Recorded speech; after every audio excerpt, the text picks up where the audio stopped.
Bueno, dado el éxito de la primera columna del Tábano Económico en la Más Radio 923, aquí vamos con la segunda, dejando un poco de lado la coyuntura de Argentina, vamos a hablar un poco de lo que está pasando en el mundo que obviamente afecta a la Argentina.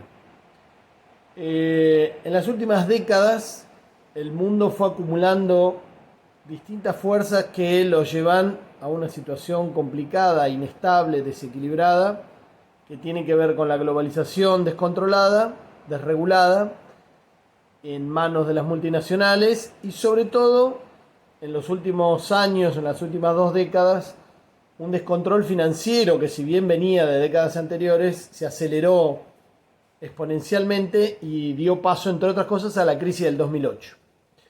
Los países lejos de los países centrales, el G20, la OCDE, lejos de reparar ese problema con un restablecimiento de algún tipo de regulación para la joda, la timba financiera, el casino financiero, la financiarización de la economía internacional, le dieron más leña al fuego y alimentaron a los leones con más dinero, con más fondos prácticamente gratuitos porque las tasas de interés están llegando a cero.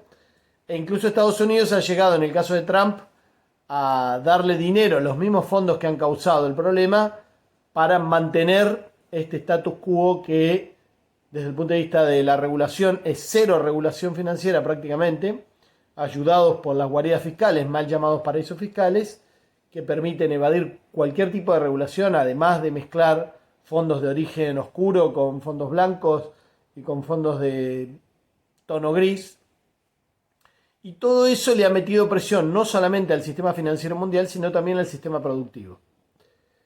Esto en estos últimos años, en el 2019-2020, llegó a una situación en la cual no había mucho más margen para mantener ese delirio financiero e incluso productivo desde el punto de vista de la globalización productiva, que a veces genera desquicios, como la producción de partes en muchos países que se ensamblan en terceros países y todo aprovechando rebajas de impuestos, exenciones, capacidad de evadir y eludir impuestos.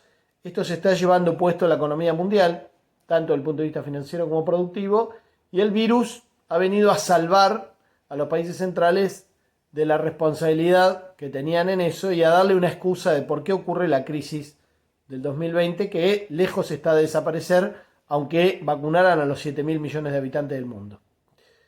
Entonces, la mala noticia es que la crisis mundial del 2020 no obedece fundamentalmente al virus, sino que el virus es un detonante sobre algo que ya estaba podrido, que ya estaba desquiciado y que se venía pateando para adelante desde el 2008 con una serie de herramientas que se estaban agotando. Esto afecta fundamentalmente a los países centrales, incluso a China también por su relación con el comercio internacional, por su dependencia del comercio internacional, pero también afecta al resto de los países con una volatilidad de los movimientos de capitales y de los precios de las materias primas y las exportaciones e importaciones que son bastante nocivos, en especial para países como la Argentina, que ya tienen de por sí una inestabilidad propia. Pero esto no quita que en otros países que tengan estabilidad también los afecte profundamente, como en el caso, por ejemplo, de Chile. Entonces, cuando la pandemia se disponga a desaparecer, ¿la economía va a restablecerse y va a andar bárbaro? No, no va a ocurrir. La única forma de que la economía de alguna manera retome un sendero, digamos, una senda de crecimiento y de equilibrio de alguna manera, o que tenga algunos vicios de acomodarse y ordenarse desde el punto de vista financiero, que es un descontrol actualmente, es que los países centrales, junto con el resto de los países del mundo, establezcan nuevas reglas de juego. Las multinacionales, especialmente las financieras, no pueden competir si no rompen permanentemente y tuercen todas las reglas de juego que hay establecidas, que de por sí son bastante generosas en cuanto a su laxitud. Por eso el consenso de Washington en los 90 pidió y obtuvo desregulación absoluta en los mercados financieros, y es lo que estamos pagando ahora. Los costos que estamos pagando ahora después de esa timba y esa joda. Obviamente en su momento hubo crecimiento que estuvo alimentado por ese falso crecimiento económico. Pero ahora llega el momento en el cual se están acabando las herramientas para, de alguna manera, contener el descontrol que genera esa desregulación absoluta y el rol central de las guaridas fiscales que la OCDE y el G20, los clubes de los ricos, de alguna manera le han lavado la cara haciendo de cuenta que ahora se portan bien porque firman unos papelitos que dicen que van a intercambiar información cuando vean que alguien es de tal país o tal otro y demás. Los países centrales como Estados Unidos, la Unión Europea y algunos otros países importantes están haciendo sus medidas para tratar de cobrarle impuestos a las multinacionales y a los ricos, pero su éxito es relativamente limitado. Imagínense lo que pasa con países no tan centrales como la Argentina, Brasil y otros países de Latinoamérica que tienen mucho más para perder que para ganar con este descontrol. Se estima que la Argentina, o mejor dicho, una muy pequeña fracción de los argentinos, que probablemente sean los mismos que tienen que pagar el impuesto a la riqueza y los mismos que impulsaron al macrismo en el poder, tienen acumulado en el exterior de la Argentina 500.000 millones de dólares. Un PBI completo y pico de la Argentina. Eso sí, se llevaron un PBI. Esto está en las guaridas fiscales, pero las guaridas fiscales alimentan a Wall Street, a Londres, a Singapur, a Suiza, y no queda en islitas acumulado en lingotes. Esto es lo que hay que entender y es central. Los países no centrales, durante la crisis del 2008 y a posterior de esa crisis, trataron de presionar para hacer una nueva discusión de los impuestos, la tributación y las reglas de juego mundiales en Naciones Unidas. Los países centrales, a través de la OCDE y del G20, resistieron esa presión y llevaron a todos los países a firmar papeles que armaron ellos en un club de muy pocos en la OCDE y que hace de cuenta que están luchando contra este sistema cuando en realidad son los mismos que se ven favorecidos por el propio sistema y los flujos de fondos que se manejan a través de los mal llamados paraísos fiscales, mal traducidos adrede, y que en realidad son guaridas fiscales. Esto está determinando que la tributación y la solvencia de los países en todo el mundo esté decayendo rápidamente, de los estados nacionales y de los estados de bienestar.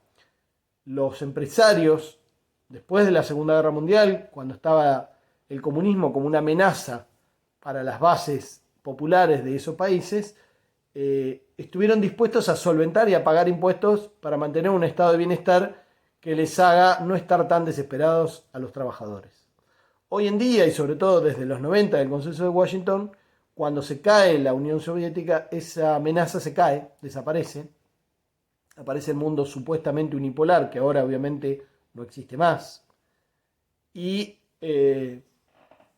se supone que se acaba la historia y que se acaban las amenazas y las empresas empiezan a no querer solventar ese estado de bienestar. Esto determinó que se fuera erosionando la capacidad de cobrar impuestos de todos los países del mundo, incluidos los desarrollados, y que antes las multinacionales no pagaran en el hemisferio sur y pagaran en el hemisferio norte. Ahora no pagan en ningún lugar.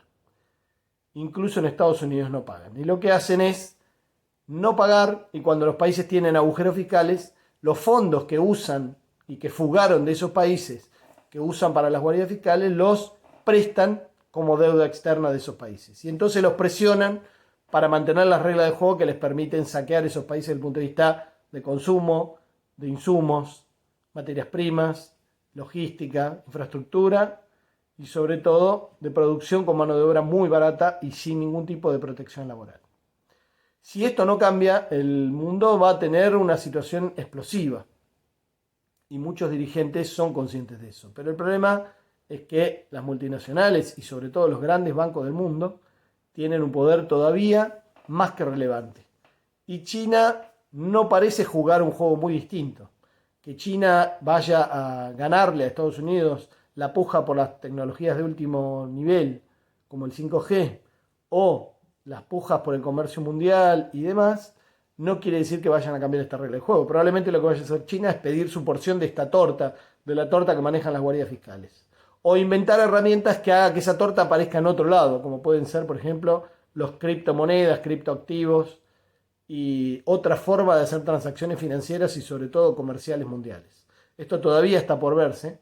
Estados Unidos no va a entregar su poder y su capacidad de obtener recursos de esta financiarización delirante del mundo, pero China viene pisando fuerte y junto con ella están Rusia, India y lo que queda de los BRICS con Brasil con la bota pisada por el lavallato que inventó Estados Unidos.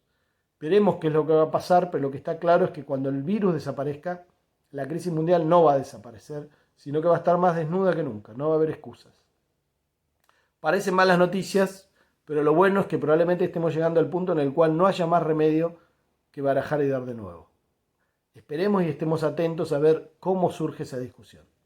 Un abrazo grande. Hasta la próxima.